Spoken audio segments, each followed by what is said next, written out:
एक दो ना माठा, एक भक्त था, वो माठा दे जाते थे उधर गोवर्धन से, और तो कहीं कहीं जगह नहीं, थोड़ा सा माठा दे जाते, दोना में एक दोना माठा, सारा दिन में एक बार माठा, बस माठा पी करके ही भजन करते थे, तीव्र भजन। एक बार दास गोस्वामी का उदर विकार हो गया, पेट फूल गया, पेट फूल गया। दो चार भक्त तो रहता ही है, हर जगह रहता है, और ऐसे उस समय तो अच्छे अच्छे भक्त थे, संत सेवी संत प्रेमी तो अभी भी हैं, पहले और ज़्यादा थे। अभी तो बाहरी लोगों का समावेश के कारण, फिर आधुनिक शिक्षा पद्धति के कारण मनुष्य के अंदर धर्मीय भावना लुप्त होते जा रहा है। जोड़ियो बुद्धि जोड़ियो विचारधारा आकर के उनका बुद्धि वृत्ति को विपदगामी करना शुरू कर दिया है। इस कारण संत के प्रति पहले जैसे प्रीति नहीं है, भाव नहीं है, और शहरांचल में तो बिल्कुल ना के बराबर। तो संत प्रेमी भी थे, तो दास गोस्वामी दो चार ब्रजवासी आते थे सेवा करने के लिए, तो एक पल माठा, एक दोना माठा पी करके भजन करते थे। उधर विकार हो गया, आए हैं ब्रजवासी बाबा, अब कैसे हैं ने बेटा, उधर विकार हो गया, पेट फूल गया, पेट फूल गया। अरे बाबा एक दोना माठा पीते हैं, पेट फूल गया, ये कैसी बात है? पेट फूल दे, ज़्यादा खाने से उधर विकार होता है। खाने से ही तो जितना बीमार के कारण जीवा से घुसता है बीमार। हमारे जितना बीमार का स्रोत कहाँ है? ये जीवा। आहार के प्रति संयम नहीं है, जो मन चाहे खा लेते हैं, जो खाना नहीं चाहिए वो भी खा लेते हैं, जिस कारण जीवा के कारण हमारे बीमार का उत्पत्ति स्थल है जीवा। तो बाबा कुछ खाते नहीं है, क्या बात है? आप कुछ बाबा कुछ वस्तु ग्रहण किए हैं आज? नहीं बेटा, हम तो थोड़ा सा माठा ही तो लेते हैं, यहाँ तो कोई व्यवस्था है नहीं। वैद्य को बुलाओ, एक वैद्य को लाए। अरे उस समय तो एलोपैथिक डॉक्टर नहीं, तो सब वैद्य थे। नब्ज देख करके ही निर्णय करते थे क्या बीमार है। नब्ज देख करके कहते हैं तो बहुत खा लिया है, अतिरिक्त भोजन के कारण बाबा का ये दशा।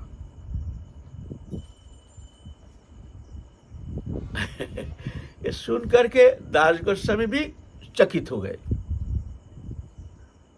मतलब भक्त लोग कहते हैं, अरे बाबा कुछ एक दो ना माठा छोड़ करके कुछ लेते नहीं, अब कैसे कहते बाबा बहुत खा लिया?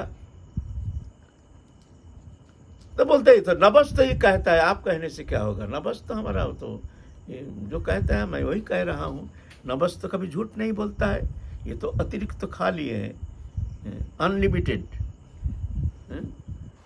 बाबा आप कुछ खाए ना? बेटा हम तो कुछ खाए नहीं।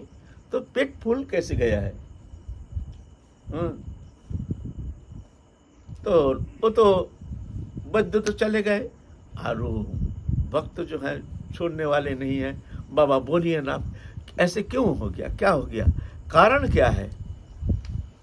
तो कहते हैं बेटा सच कहूँ, आज ना नित्य लीला में राधा रानी के भोग राग बनी है, जुगल किशोर खाए हैं, तो उस प्रसादी हमने मानस में मन से हमने तो वही सिद्ध स्वरूप में चिंतन के साथ हमने थोड़ा प्रसाद ज़्यादा खा लिया, तो चिंतन के कारण विकार हो गया, पेट में ऐसे ही हो गया, पेट फूल गया। चिंतन का ऐसे प्रभाव है, ये सत्य है, ये सत्य है। चित्त वस्तु के चिंतन से ये जड़ीय शरीर में भी चिंतन के कारण उसके प्रभावित होता है। ऐसे है। एक राजा था जमींदार, उसने एक जन को किसान रखा है, किसान खेती करने के लिए जमींदार, और वो था भक्त।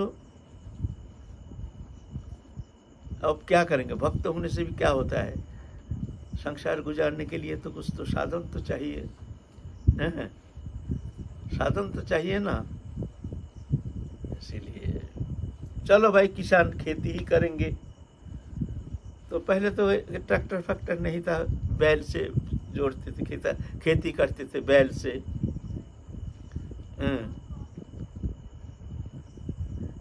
खेत जोड़ते हैं और उस समय आँख मूंद करके जुगल किशोर को चिंतन करते हैं। अब जुगल किशोर बैठे हैं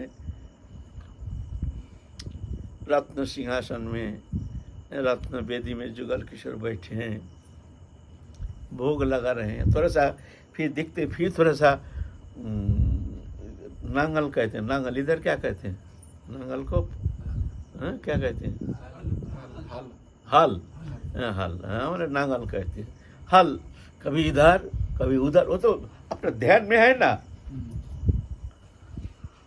तो ऐसा करके खेती जोड़ना क्या है, उस चिंतन में एक तल्लीनता तन्मयता, स्वाभाविक चेष्टा करके भी मन को हटाने में असमर्थ हैं। एक दिन जमींदार आए, देखो हमारे खेत तो देख के आओ कैसे काम करता है, किसान तो रखे हैं, हाल कैसे जोत रहा है देखो थोड़ा।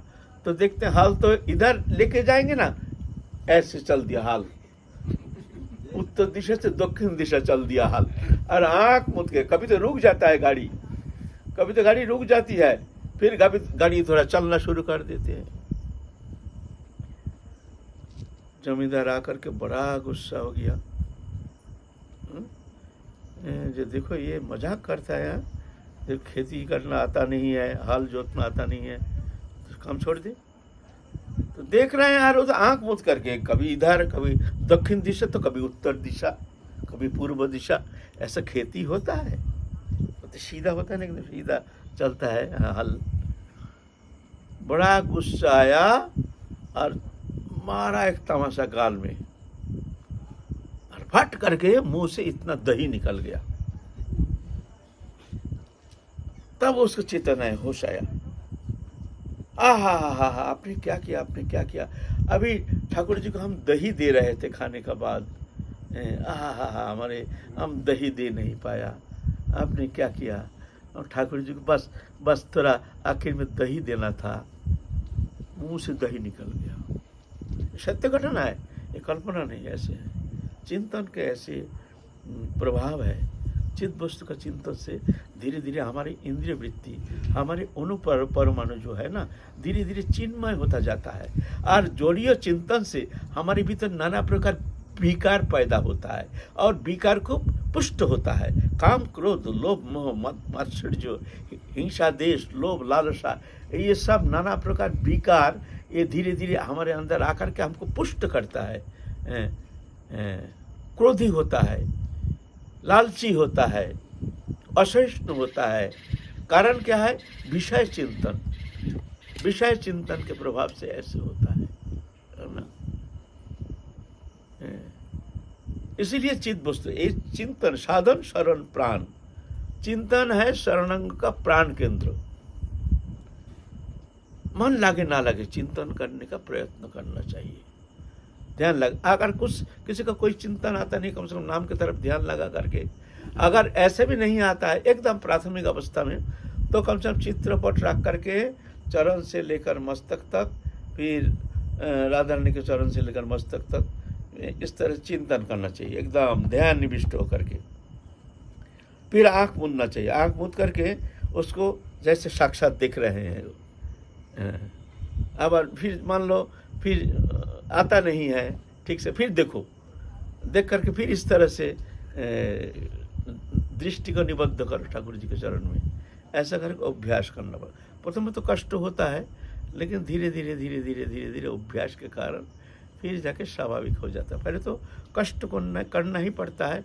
अभ्यास जुग जुग दिनों चेतसा नान्यगामिना परमं पुरुषं दिव्यं जाति पार्थ अनुचिंतन। अनुचिंतन को अभ्यास करते करते वो भगवत प्राप्ति करने में समर्थ हो जाता है। साधने भाविबे जहाँ सिद्ध देह पावे ताहा, हमारे नरोत्तम ठाकुर मशा कहते हैं, साधने जे धन चाहे सिद्ध देह ताहा पाई। साधन में जो वस्तु हम मांगते हैं, आशा करते हैं, लालसा करते हैं, सिद्ध स्वरूप में जब हमारे ये जड़ चेतन ग्रंथि खुल जाएगा, जिस स्थिति में जा करके हमारे चैतन्य सत्ता उस राधारणी के कृपा प्रदत्त मंजरी स्वरूप में जाकर के विलय हो जाएगा, तो उस शरीर से हमको वो सेवा मिलेगी। इसलिए पहले तो अभ्यास करना पड़ता है, साधन अवस्था में चिंतन करने का चेष्टा करना पड़ेगा, है ना, ये अभ्यास है ना। इसीलिए शरणांग है साधन का प्राण केंद्र, एकदम प्राण। चिंतन बिना साधनांग ठीक ठीक नहीं होता है। एक है सासंग भजन, एक है अनासंग भजन। सासंग भजन है नाम रूप गुण लीला चिंतन के साथ, और चिंतन में एक तल्लीनता के सहित भगवत चिंतन के साथ नाम जप करना, यह है सासंग भजन। ये बहुत इफेक्टिव है और बहुत जल्दी तुम्हारा अंतःकरण वृत्ति भगवत चरण में लग जाएगा। तुम बहुत जल्दी भजन में अनुप्रवेश तुम्हारा हो जाएगा, बहुत जल्दी सासंग भजन से। और एक भजन है अनासंग भजन। अनासंग भजन है जैसे माला लेके बैठे हैं, मन कभी दिल्ली जा रहा, कभी बम्बई जा रहा, कभी रिश्तेदार कुटुंब में जा रहा, कभी तो हमारे कोई प्रियजन जिनके प्रति हमारे बड़ा ममत्व बुद्धि है, वहाँ जाके उनका चिंतन करना शुरू कर देता है। कभी घर में जो प्रियजन है उनका ऐसे ऐसे नाना प्रकार इधर उधर भगता है। कभी खींच खास के लाते हैं, फिर मन भाग जाता है। कभी कभी नाम करते हैं, कोई मतलब ही नहीं है, चिंतन के साथ माला कर रहे हैं, रास्ते में चल रहे हैं या घर में माला कर रहे हैं, शंका हो रहा है, 3 लाख नाम हो गया, बस आज का भजन हो गया, लेकिन चिंतन के साथ उसका कोई संपर्क नहीं। इसको कहते हैं अनासंग भजन। ये अनासंग भजन में ये भी वृथा नहीं जाती है, ये वृथा नहीं, जो ये वृथा गया, हमारे मन नहीं लगता है, क्या करूं, तो भजन इसलिए हम करते नहीं, आसन में बैठते नहीं। ऐसा नहीं, मन लागे ना लागे तुम करते रहो, वृथा जाएगी नहीं, वृथा जाएगी नहीं। तो इसको कहते हैं अनासंग भजन। संकेतन परिहासं हिरण में बवा वैकुंठ नाम ग्रहणात अशिष अघोरंग विदु। संकेतन सांकेतिक शब्द के द्वारा, ए राधे राधे राधे, इसके सांकेतिक शब्द, किसी को बुला रहे हैं भगवान के नाम के द्वारा, इसको कहते हैं सांकेतिक शब्द। हमारे ब्रज में ज्यादा प्रचलन है सांकेतिक शब्द। बाबा अच्छा भैया राधे राधे, अच्छा भैया राधे राधे, ठीक है ठीक है, राधे राधे, किसी को बुला रहे हैं, ये सांकेतिक शब्द, ये ब्रज में ज्यादा प्रचलन है। अयोध्या साइड में वहाँ राम राम, ज्यादा राम राम, राम राम शब्द सांकेतिक शब्द। ये संकेतक परिहास, मजाक के साथ कभी कभी उच्चारण करते हैं।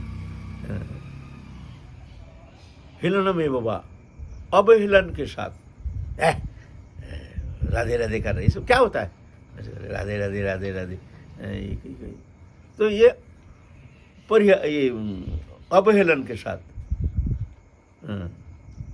बोलते। ऐसे भी अगर भगवत नाम ग्रहण किया जाए, बोलते अशिष अघोहरंग विदु।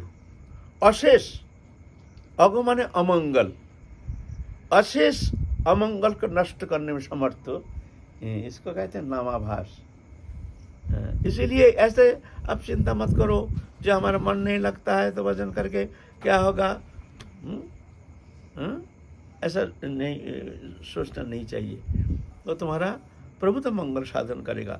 पहले तो अनासंग भजन, फिर अनासंग भजन, फिर धीरे धीरे चेष्टा के द्वारा सासंग भजन में अनुप्रवेश हो जाता है। इस सासंग भजन के लिए तुमको चाहिए आहार शुद्धि, संग शुद्धि, एकांतवास, विषय सान्निध्य संपर्क से दूर। जहाँ जहाँ हमारे मन आकर्षित है, विवश होकर के मन उस विषय चिंतन करने में मजबूर हो जाता है। एक विवशता, हम चाहते नहीं हैं, लेकिन फिर भी एक विवश। इसका कारण क्या है? यह आसक्ति, आसक्ति के कारण। आसक्ति का कारण क्या है? अहंकार। अहंकार, अहंकार माने मैं मेरा, और अहंकार के कारण मेरा, मैं शरीर हूँ, ये शरीर हूँ मैं, और इससे संबंधित वस्तु मेरा है। तो मेरा है, मेरा बेटा, मेरी बेटी, कुछ अनर्थ कर दिया, कुछ कर दिया, हमारे विक्षेप हो रहा। तो विक्षेप का कारण क्या है? तुम्हारे अहंकार। तुम क्यों सोच रहे हो संसार मेरा है, स्त्री पुत्र मेरा है? ये संसार मेरा नहीं, स्त्री पुत्र मेरा नहीं। मैं कौन हूँ? मैं चिन्मय हूँ, दिव्य हूँ, आनंदमय, नित्य शुद्ध सत्य सनातन, भगवान के अभिन्न अंश चिन्मय हूँ। मैं राधा रानी की हूँ, राधा रानी मेरी है, बस। तो जब ऐसे हैं तो वृथा क्यों उस विषय मुर मार रहे हैं? और मुर मार के भी जब कुछ हो ही नहीं रहा है, होने का संभावना नहीं है, तो हमारे अनमोल समय को हम वृथा क्यों हम नष्ट कर रहे हैं? होगा वही जो राम रचे रखा। तुम लाख कोशिश करो, लाख चिंता करो, लाख संकल्प करो, तुम कुछ नहीं करने वाले हो। वो जो करने वाला वो तो पहले ही ऐसे ही यहाँ लिख के लाया है। इसीलिए चेष्टा करना ठीक है, लेकिन चिंतन करना ठीक नहीं। चेष्टा करो, बच्चे को एजुकेशन दो, शिक्षा दो, अच्छा सुख में रहने के लिए उसके लिए जो भी व्यवस्था करना है, जो भी करना है सब करो, चेष्टा करो, लेकिन चिंतन दिमाग लगाना नहीं। दिमाग ये चिंतन करना जो ये तो हम नौकरी कर रहे हैं, मालिक प्रभु है, हम तो नौकर हैं, हम चेष्टा कर रहे हैं। अब जो हुआ ठीक है, नहीं हुआ ठीक है, ये मालिक प्रभु है, तुम जानो तुम्हारा संसार है, लेना ना देना मगन रहना, तो झमेला नहीं। तो फिर जाके झमेला मुक्त हो करके तुम भजन कर पाओगे। नहीं तो चेष्टा करके भी मन को भगवत चरण में संलग्न करना इतना सहज नहीं है। ये कारण है, ये अहंकार। मैं करता, मैं घर के करता हूँ, क्या मेरा बात नहीं मानेगा? बोलो, बस मेरापन के कारण, अहंकार के कारण, तुम्हारा अपनापन के कारण तुम्हारा चित्त विक्षेप। तो जब तक ऐसा होगा तब तक तुम्हारा वो तल्लीनता, तन्मयता कैसे होगी भाई? बीमार का जड़ कहाँ है वो पकड़ो पहले। हाँ, ये हमारे बीमार का जो जड़ है वो कहाँ है? हमारे एलोपैथिक जो अंग्रेजी मेडिसिन है ना, ये जड़ को पकड़ता नहीं है, ये तो पहले ही मेडिसिन दे करके दबा देता है, फिर निकल जाता है ना। जड़ को पकड़ो, जो जड़ कहाँ से इसकी उत्पत्ति है, क्या कारण है, तो जा करके उस जड़ से उखड़ो, उसको जड़ को उखड़ो। ये जड़ है, क्या है? ये जड़ है हमारे अज्ञानता। ये हमारे अज्ञानता ही बड़ जड़ है। अज्ञानता के कारण क्या है? अहंकार। इसीलिए मन को लगाने के लिए बहुत सारे तुमको उपाय चिंतन करना पड़ेगा। क्या क्या कमी है, इस कमी मिटाने के लिए मन हमारे चंचल क्यों है? चंचल अंगी मन कृष्ण प्रभाति बलभद्रिणम तस्यांग निग्रह मन वायुर्वशु दुष्करम। मन को संयम करना इतना सहज थोड़ी है, चंचल कहाँ कहाँ भाग रहा है। इसीलिए ना मन को संयम करने के लिए बहुत सारे उपाय अवलंबन करना पड़ता है, चिंतन करना पड़ता है, कहाँ कहाँ हमारा मन फंसा है और उसका कारण क्या है। कारण जड़ है, ये जड़ है तुम्हारा ये अज्ञानता, अहंकार रूपी अज्ञानता। फिर विविक्त से भी लग्घासी जद्वक्क मानुष ध्यान का परा नित्यं वैराग्यं समुपाश्रित। ये हलो चिंतन, फिर वैराग्य, इसका आवश्यकता कितना है, इस विषय में फिर हम लोग काल आलोचना करेंगे। फिर इस विषय में स्पष्टीकरण करने का कोशिश करेंगे। जय जय श्री राधे।